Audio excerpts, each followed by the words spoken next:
بسم اللہ الرحمن الرحیم۔ جنات بھی اللہ کے حکم سے سلیمان علیہ السلام کے سامنے دب کر کام کرتے تھے۔ ان کے رب کے حکم سے دب کے سلیمان علیہ السلام کے سامنے جناتوں بھی انسانوں بھی کام کرتے تھے۔ اور ان میں سے جو شخص ہماری اس حکم سے سرتابی کرے گا ہم اس کو آخرت میں دوزخ کا عذاب چکھا دیں گے۔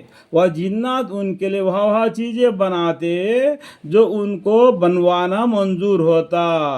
جو جن کیا کرتے تھے، سلیمان علیہ السلام کو جو چیزیں جس طریقے سے چاہیے وہ بتاتے تھے، اس طریقے سے وہ کرتے تھے۔ بڑے منظور ہوتا، بڑے بڑے عمارتیں اور مورتیں اور لگن ایسے بڑے جیسے حوض، بڑا دریا جیسا کہ تالاب ہے اس طریقے سے، اور بڑے بڑے دیگے جو ایک ہی جگہ جمع رہے، بڑے بڑے دیگچا۔ ایک بات آپ کو معلوم ہونا چاہیے، سلیمان علیہ السلام نے سبھی آدمی کو ایک وقت کا کھانا کھلانے کے بارے میں بھی آپ کو حدیث سے معلوم ہو جائے گا۔ تیسرے میں معلوم ہوگا کہ یہ دیگا ان کے لیے کام کرتے تھے، یہ دیگا جس میں کھانا وغیرہ بنانے کے لیے۔ اور داؤد علیہ السلام کے خاندان والوں، تم سب شکریہ میں نیک کام کیا کرو۔ یہاں پر بولتے جو انعامات اللہ تعالیٰ نے ابھی اوپر پڑھ کے سنایا، اس کے بارے میں اللہ کا شکر گزاری کرو۔ الحمدللہ رب العالمین۔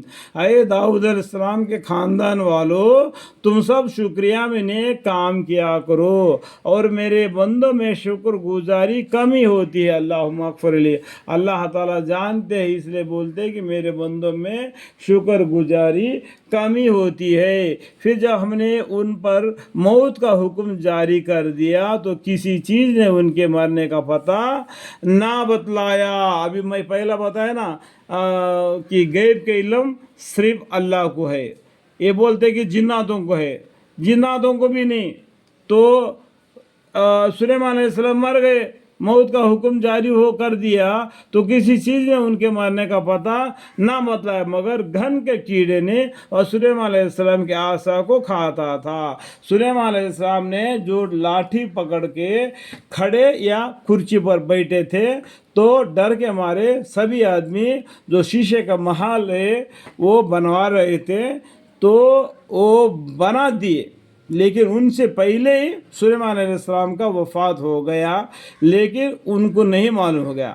گھن کا کیڑے نے اس لکڑی کو کھانے لگا، جب وہ بوجھل ہو کے ایک طرف کو ٹوٹ گیا تو سلیمان علیہ السلام ایک طرف کو گر گئے۔ تب جنتوں کو معلوم ہو گیا کہ سلیمان علیہ السلام کب کے گزر چکے۔ ہم بے خبری میں ان کے حکم سے اس تعمیر کو پورا کر دیا، وہ وہاں سے بھاگ چل دیے۔ تو اسے آپ کو کیا معلوم ہوتا ہے؟ غیب کا علم صرف اللہ کو ہے۔ جب وہاں گر پڑے تب جنات کو حقیقت معلوم ہوئی کہ اگر وہ غیب کی جانتے ہوتے، غیب کا علم جانتے ہوتے تو اس ذلت کی مصیبت میں نہ رہتے۔ سبا کے لوگوں کے لیے دیکھو، یہ سورہ کیا ہے؟ سبا ہے۔ یہاں پر ابھی ان کا بارے میں آتا ہے، سبا کے، یہ ایک گاؤں کے قصہ آتا ہے۔